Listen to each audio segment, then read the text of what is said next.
नमस्कार, मैं विवेक और आप देख रहे हैं ताज़ा न्यूज़।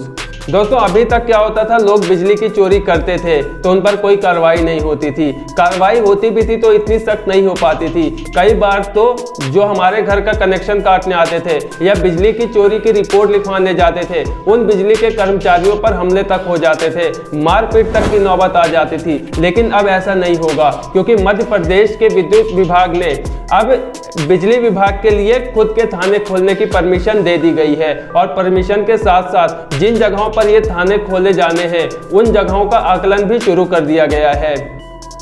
अभी तक बिजली विभाग के कर्मचारी सिर्फ स्थानीय पुलिस तक पर ही निर्भर होते थे।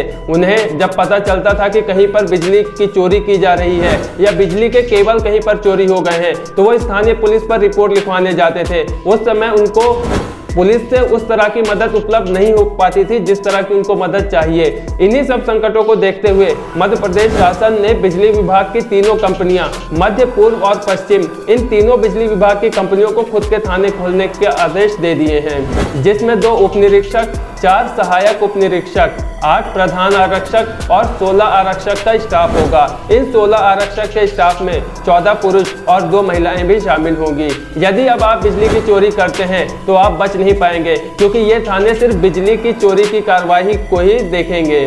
आइए आपको बताते हैं बिजली विभाग ने पिछले कुछ महीनों में किस तरह की सख्तियां बरती हैं। जैसे कि आप पहले हाफ पेमेंट कर सकते थे, आप ऑनलाइन हाफ पेमेंट कर सकते थे, लेकिन अब ऐसा नहीं है। आपको लास्ट डेट तक पूरी पेमेंट करनी होगी और वो भी एक ही बार में।